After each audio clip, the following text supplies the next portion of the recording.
Hey, everybody, it's me, Jonathan Miller, the voice of the Vale, back with another Big Hype podcast brought to you exclusively by our good friends at Boxster, platform for fights, shows, and ticket sales, and all the other stuff that goes around that. Great for promoters, great for fighters, equal shares. So go and check them out.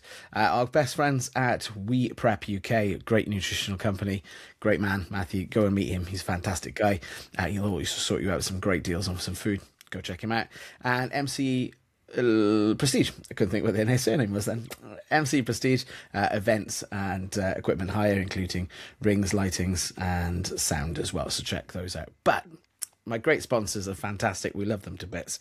But the show isn't possible without the stars.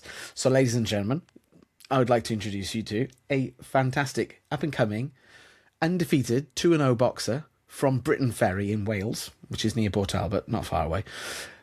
Please welcome Jay Milne. Good evening. How you doing, Jay? Not too bad at all. You all right? Yes, good, my friend. Thanks for coming on. We really appreciate it. So I'm going to ask you the same question I've asked everyone else that's come on the podcast before you, which is how and why did you get involved in boxing? That's a good question. That's a real good question. It's a bit of a deep question to me personally, because I wasn't like the typical boxer where, I went to the gym because I wanted to box. It was kind of like I needed to get myself out of my own situation. I was going through like a rough patch, making the wrong decisions in life, hanging around with the wrong crowds, etc., stuff like that. And it was just after COVID, during a pandemic, I was going through like a bit of a mental stage where I was struggling with myself personally. So after COVID, I decided to get into the gym, and it just took off from there, mainly. Sorry, Jay, I think we've missed you. We thought we'd lost you. Reconnecting.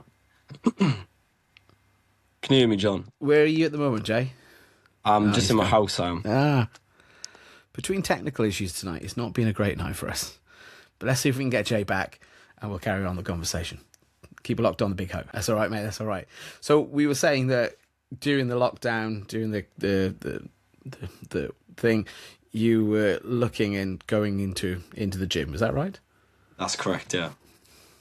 So tell us more about that. And so then from there... Had you had any amateur fights before that, before getting dropped into the nationals? No. Wow. Okay, cool. Then you had another amateur bout. So you had a couple more amateur bouts before turning pro, or was that the sort of the discussion that was had in the gym and sort of what was going on, the thoughts then? Well, from there then, just continued fighting in the championships, entered a couple of box cups, and then the Welsh NABCs come around that season. So I got entered into that. Ended up winning that NABCs for the Welsh Boys and Girls Club. So I got that title. Mm-hmm. The vest is still hanging up in my room, proud of that. Good. So we pushed on then to the British NABCs, where I got drawn in the quarterfinals for that. Ended up beating a boy in the quarters, and then unfortunately I lost in the semi-finals, taking away the semi-finals bronze, if you want to call it. So yeah, it was just a continuation then after that of entering the championships. I had a couple of club shows and that. And I got up to around 20 amateur fights at the end of it. And it was like a 50-50 record at that point. So, considering I started late, I just wanted to get as much work in as I possibly can. I was going to say, I mean, it doesn't... I mean, not knocking, obviously, the amateurs is where you craft yourself. You've crafted the skill set as you've done with such a shorter period of time compared to someone who, like you said, has been boxing since, I don't know, 11 or 12, whenever you convert your first bout, but probably even younger than that in the gym, sparring, going through the motions. You've not had that, so you kind of, I mean, to 20 fights in the amateurs, like you said, I could totally understand not getting matched in the novice because your size and your weight, again, most kids have already sort of moved up onto the open platform in that respect as well. So I get where you're coming from. Did you find that it was that having the lack of experience was anything, or was it just pure determination within you that you thought went, I'm going to run with it and see what it goes with and see what it turns out to be? It was definitely like determination and confidence as well. Because the Okay. way I looked at it, I did have the vision of turning pro, Okay. even from back then. Because once I'm all in on something, I want to go all the way with it. Even if at that point it didn't seem like, it was a possibility at the time. Mm. That belief within me is still here today. Unfortunately, it's put me in a good position. But it was an awkward one as well, because I'll just bring up this point where I ended up breaking my hand after my first season. So I had to just Okay. sit down for 18 months outside the ring. And that was a difficult time, not being able to fight and stuff. So I missed out on a lot of Yeah. competitions and fights, etc. Were you able to? Obviously in that sitting situation where you're watching. Did you take in a lot of? Did you learn a lot more, perhaps by watching the sport as well as sort of keeping active? I know you weren't be able to. Was it your left or your right hand you broke? Is my left hand. Left. So you can't really sort of jab, but you can still hook. Uh, you're not orthodox. You're orthodox, aren't you? You're not southpaw. Southpaw, southpaw. Ah, see, dang it! You can still jab then. You can still jab. Anyway, did you watch while you were watching? Did you pick up anything? Did you notice things that you thought they're things I'd like to take into my repertoire of boxing? Definitely. I was watching a lot of Hector Camacho. Like, he's a proper Okay. throwback fighter. Yeah. That was introduced to me to like one of my old coaches, and he's still my favorite fighter to this day. And it was just like the speed, accuracy, power.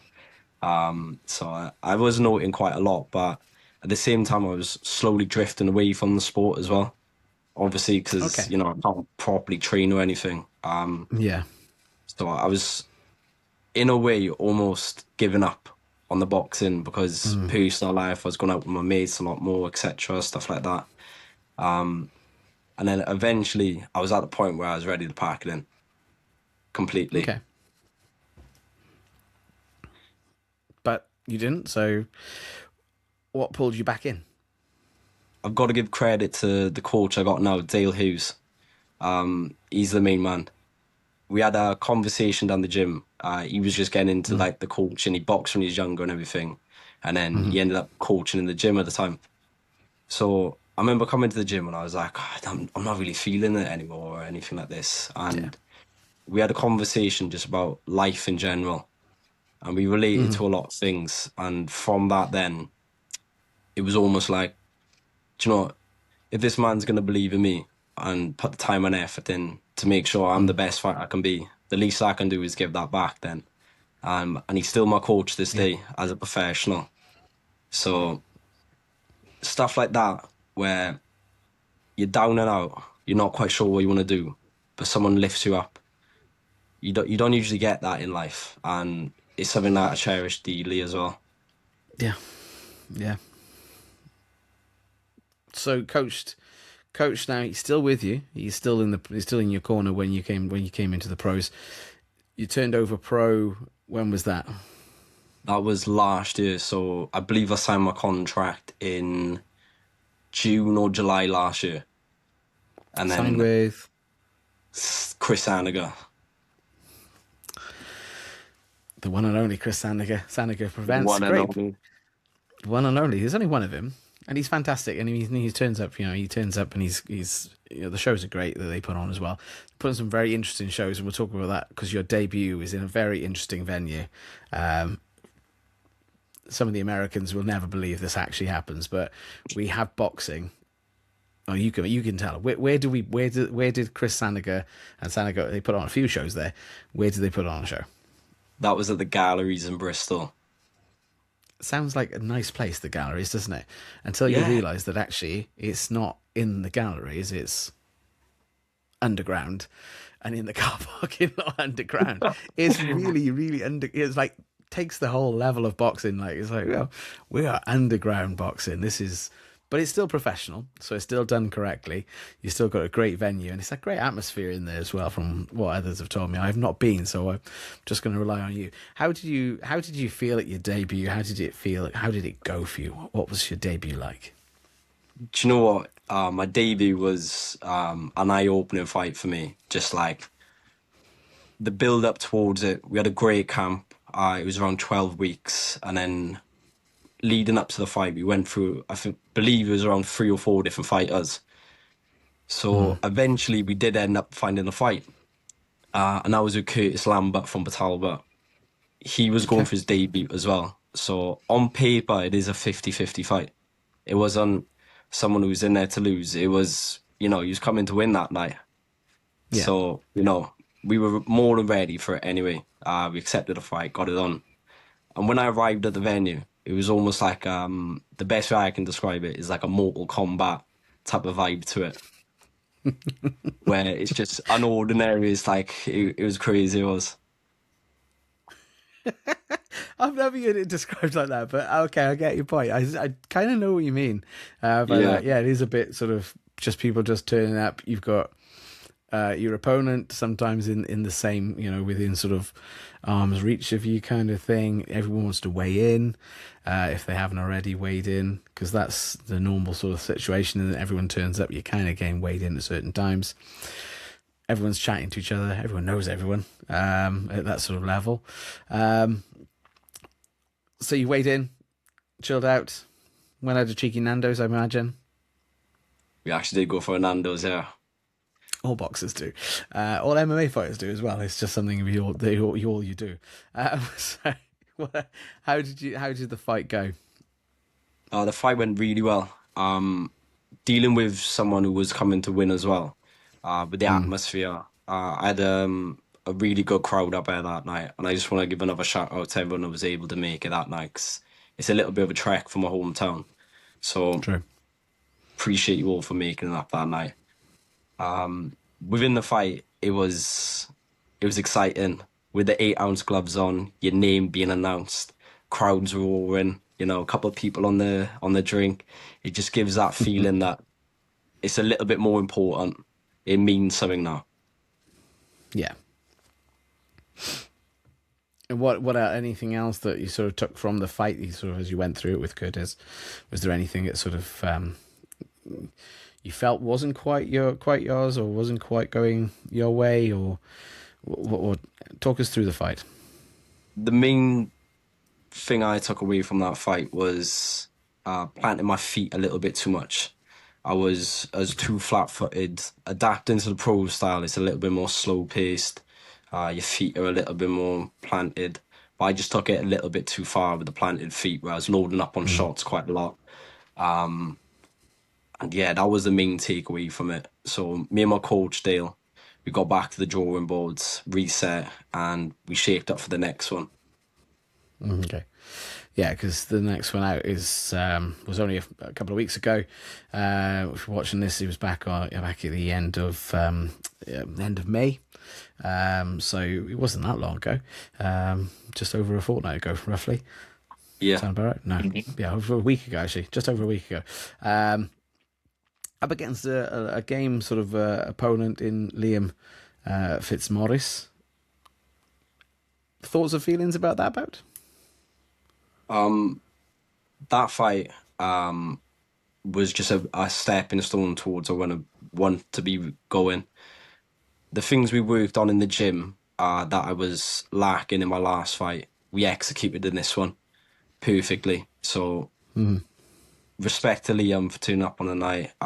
Really good guy and everything. But at the end of the day, as a fighter, we're just there to do a job. And it's as simple as that.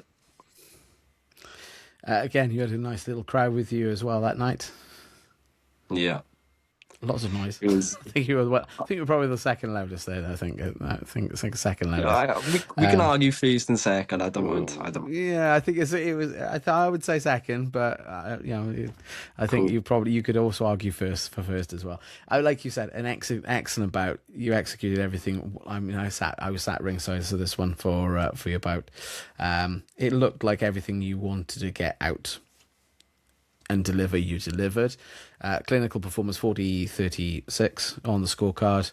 Ryan Churchill, scoring referee for that one.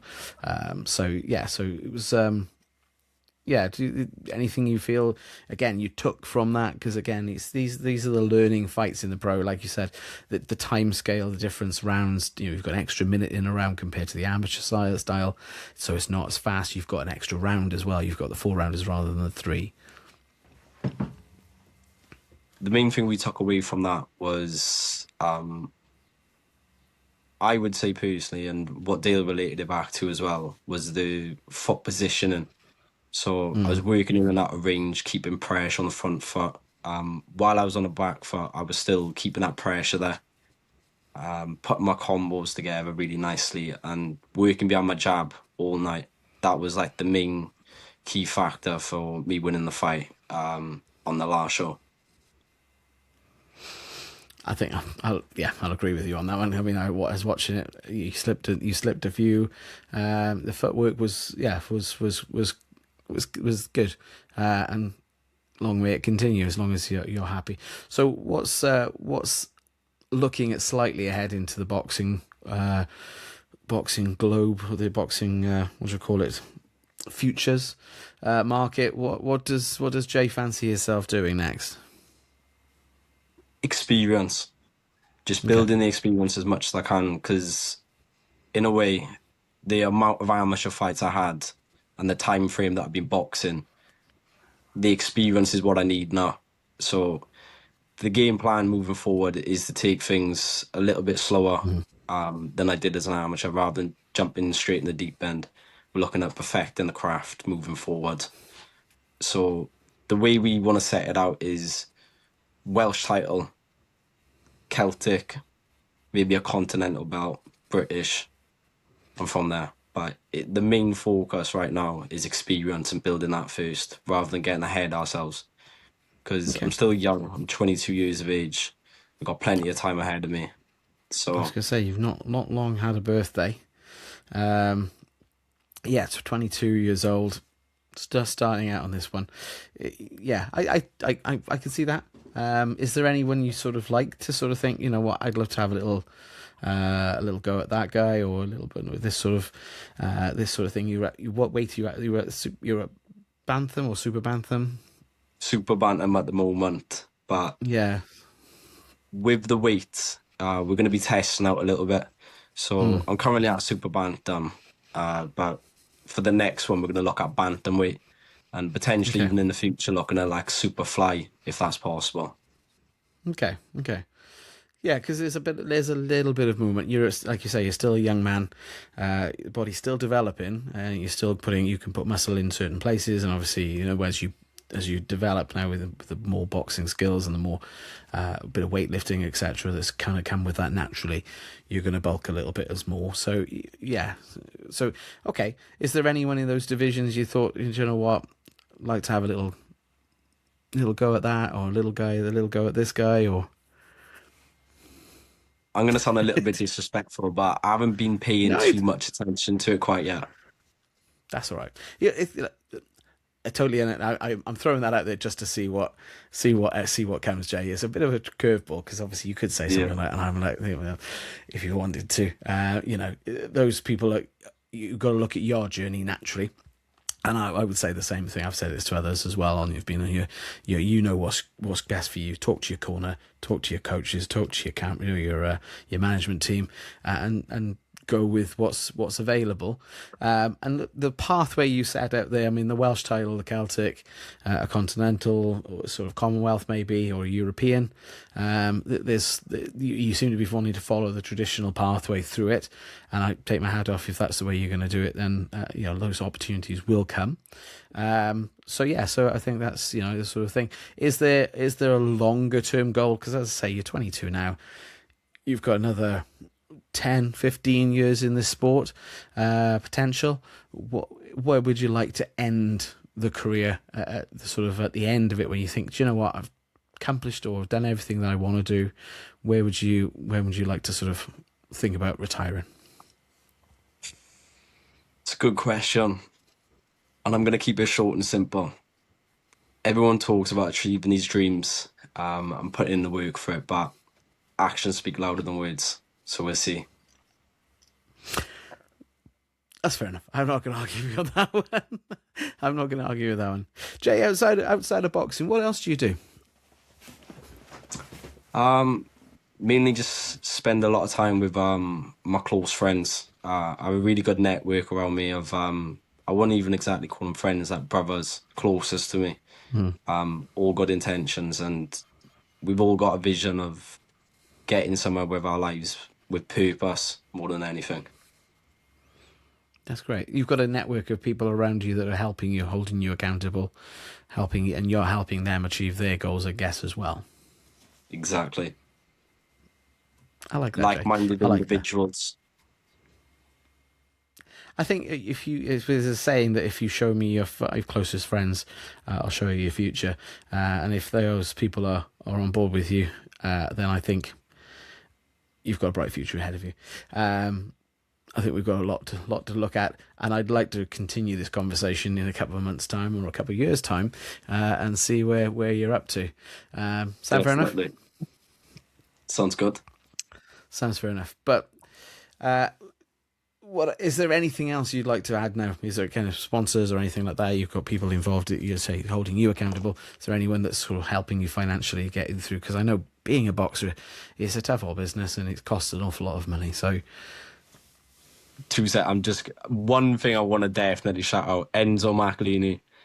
He's the reason I ended up getting on the Black Flash show. So we were at the Welsh Championships this year, watching a couple of the club boys box, and my coach Dale is close mates with Enzo, and he just bumped into me. He was like, "Do you mind giving Pat Barrett a little call to see if we can get on this Neath show? Because we've got a local boy here." One phone call, Pat's like, "Yeah, done, sealed, ready to go." Simple as that. So shout out to Enzo on that one. Enzo is the man. He is the man. He is a man, and former world champion as well. I mean, he knows his stuff when it comes to boxing.